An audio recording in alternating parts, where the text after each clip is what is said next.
आज दहिवडीमध्ये सकाळी बॅनर फाडले। आमदारांच्या कार्यकर्त्यांनी बोराटवाडीमध्ये बॅनर फाडला। या नावाखाली मोर्चाचा स्टंट करण्यात आला आणि त्या मोर्चामध्ये असणारी संख्या लक्षात घेतली तर तालुक्यात सुद्धा त्यांचं हसं झालं असंच म्हणावं लागेल। आणि ते हसं कमी होतं की काय म्हणून त्या पायऱ्यावरती हे ज्यांना मी आमदार झाल्यासारखं वाटते अशा आविर्भावात असणारे जे काही महाभाग आहेत त्यांनी आमदार आणि आम्हा प्रमुखांच्यावरती तोंडसूक घेण्याचा प्रयत्न केला। खरं तर लाडक्या बहिणीचा सन्मान म्हणून आम्ही गावोगावात कार्यक्रम घेतोय असे भासवत आहेत आणि देत आहेत काय तर 10 साड्या आणि स्वतःची टिमकी मिरवण्याचं काम कुठली इव्हेंट कंपनी यांनी मॅनेज केली आहे किंवा कोण त्यांना गाईडलाईन करते। मला तर वाटते की ज्या पद्धतीनं हे चाललंय मग गेल्या 5 वर्षामध्ये आपण कुठं होता त्या काळात आपल्याला कळलं नाही की आपण अशा पद्धतीचे कार्यक्रम घ्यावेत, महिलांचा सन्मान करावा। खऱ्या अर्थानं तर महिलांचा सन्मान आमचं भारतीय जनता पार्टी शिवसेना जे युतीचं सरकार महायुतीचं सरकार महाराष्ट्रामध्ये काम करते ते खऱ्या अर्थानं लाडक्या बहिणींचा सन्मान करते। आणि लाडक्या बहिणींना आज खऱ्या अर्थानं तर आपण बघताय की प्रत्येकाच्या खात्यावरती पैसे आलेत आणि आज खऱ्या अर्थानं महिला भगिनी 50% एसटी मध्ये सवलत मिळाली। महिलांचा सन्मान करण्याचं काम सरकारनं केलं आणि ज्या पद्धतीनं या मान खटाव मतदारसंघामध्ये आमदार जयकुमार गोरेभाऊंनी विकास साधलेला आहे, मग पाणी असेल, रस्ते असेल, व्यक्तिगत स्वरूपाची गाव पातळीची कामं असतील, ते बघता कोणत्याही दुसऱ्या मुद्द्यावरती हे फेस करू शकत नाहीत। आणि अलीकडच्या काळामध्ये आपण बघत असाल आता आमचा भारतीय जनता पार्टीचा आमदारांच्या नेतृत्वाखाली गाव पातळीवरती जनतेशी संवाद दौरा आमचा चालू आहे आणि ते होत असताना प्रत्येक गावात आम्ही जातोय। त्या गावामध्ये आम्ही केलेली विकास कामं 5 वर्षामध्ये आमदारांनी दिलेला शब्द आणि त्या शब्दाची केलेली पूर्तता आणि अशा स्वरूपाचे आम्ही गावोगावी बॅनर लावलेले आहेत आणि आमच्या तिथल्या कार्यकर्त्यांनी आमदारांचं स्वागत अशा स्वरूपाचे बॅनर लावलेले आहेत। वस्तुस्थिती उलट यांनी एक बोराटवाडीतला बॅनर फाडला म्हणून सांगितले, तो त्यांनीच फाडलेला आहे, आम्हाला फाडायची गरज नाही। उलट आमच्याकडे सीसीटीव्ही फुटेज आहे, मी तुम्हाला दाखवू शकतो।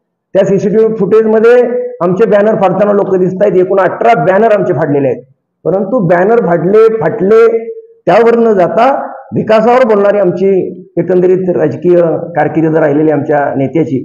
आणि म्हणून कुठेतरी जनतेला दिशाभूल करणं किंवा कुठल्या तरी मूर्ख इव्हेंट मॅनेजमेंट कडून घेतलेला हा त्यांचा इव्हेंट आणि त्यानुसार यांनी आज काढलेला हा मोर्चा, खरं तर मोर्चा कुणाचा आयोजित केला कुणी आणि आले किती जण आणि त्यामध्ये जनतेचा किती सहभाग होता।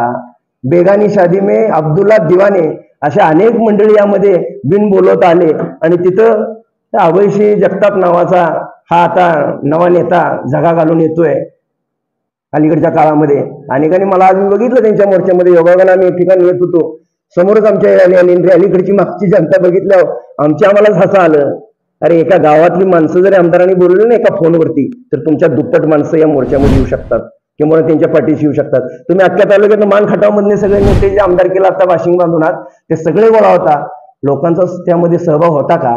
त्या तुमच्या असल्या नोटिंकीला जनता कंटाळलेली आहे, कारण जनतेला माहित आहे आपण विकास साधला नाही, विकास करू शकत नाही, पण जो विकास करतोय त्याला कुठेतरी खेळ घालण्यासाठी आपण एकत्रित आलात आणि कुठेतरी बारामतीकर त्याच्या पाठीमागच्या असणारे आणखीन कोणी सूत्रधार त्यांच्या सांगण्यावरून ही चाललेली नौटंकी आणि त्या नौटंकीला नक्कीच इथली जनता थारा देणार नाही।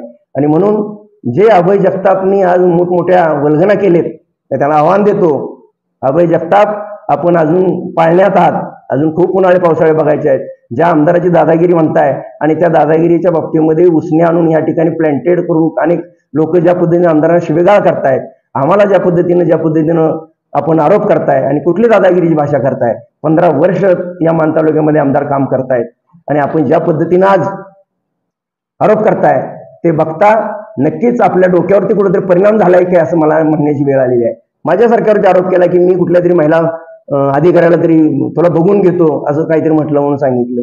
कुठून ऐकून काय करतो याचं खरं तर संशोधनाचा विषय आहे आणि म्हणून आपण बोलत असताना भान ठेवावं। इथली जनता खऱ्या अर्थानं ते म्हणतायत की इथली जनता आता दहशतवाद मोडून काढण्यासाठी सज्ज झालेली आहे। अरे दहशतवाद नाही तर तुमच्यासारख्या मूर्खांनी जे काही सोंग आणले त्या सोंगाला इथली जनता वैतागलेली आहे।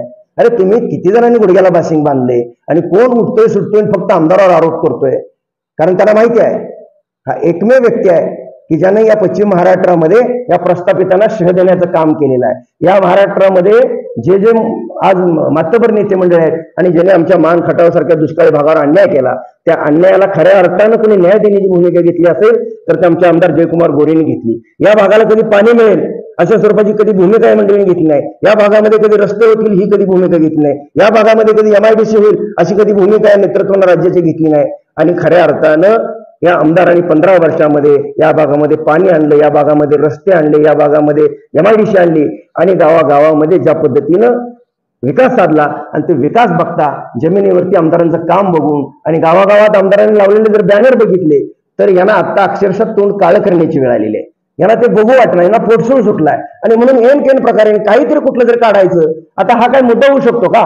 एक बॅनर फाडला म्हणून आम्ही मोर्चा काढतोय आणि मोर्चामध्ये नेते पण नाच आणि अरे पण तुमच्यामध्ये जनतेचा सहभाग आहेच कुठं?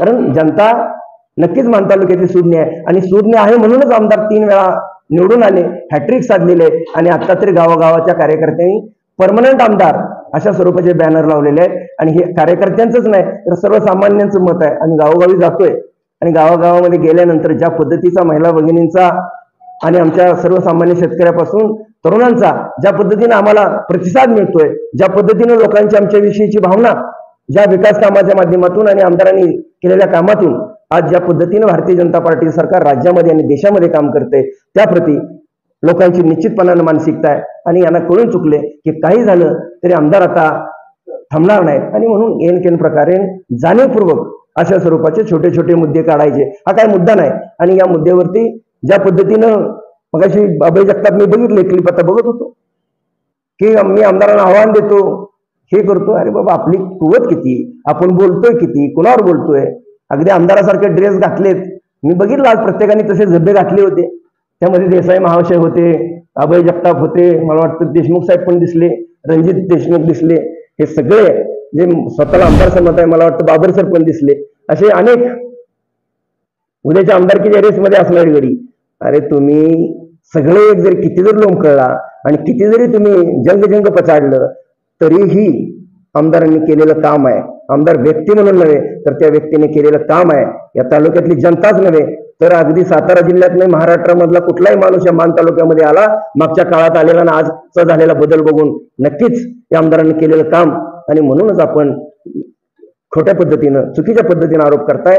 आणि हा आपला जो आज काही बागलबुवाचं जे सॉंग आणलं होतं ते पूर्णतः फेल ठरलेलं आहे। उलट आमचे एवढे बॅनर फाटलेत, आमच्याकडे आम्ही आता तुम्हाला CCTV फुटेज दाखवू, एवढे असून सुद्धा आम्ही कुठेही त्या पद्धतीची बातचीत कारण तो काही मुद्दा होऊ शकत नाही ना, तो काही जनतेच्या हिताचा नाही किंवा जनतेचाच हित महत्वाचा नाही। बॅनर फाटला दुसरा लावता येईल, फाटायचे असते सगळे बॅनर फाटले असते, आमचे फाटलेत, परंतु चुकीच्या पद्धतीने नको त्या गोष्टीचा भाऊ करणं, त्याचं भांडवल करणं आणि आमदारांना बदनाम करण्यासाठी असल्या जे काही कृत्या वापरल्या जात आहेत त्या कृत्या कामी येणार नाही। त्यामुळे तुम्ही कितीही अशा स्वरूपाचे काही आरोप केले, किती अशा स्वरूपाची सोंग आणली, कितीही अशा पद्धतीचं काही आपण हे केलं तरी जनता इथली बोलणार नाही। त्यामुळे तुम्ही आता जेवढे आदळ आपट करायचे तेवढे एकदा करून घ्या, या वेळेला काही फरक पडणार नाही। आजपर्यंतच्या म्हणजे 3 टर्मच्या झालेल्या निवडणुकीपेक्षा दुप्पट फरकानं आमदार या ठिकाणी निवडून येतील अशा स्वरूपाचा या ठिकाणी विश्वास व्यक्त करतो आणि विरोधकांना सांगतो अशा पद्धतीच्या चुकीच्या नॅरेटिव्ह पसरवण्याच्या प्रयत्नामध्ये तुमचं हसं होतंय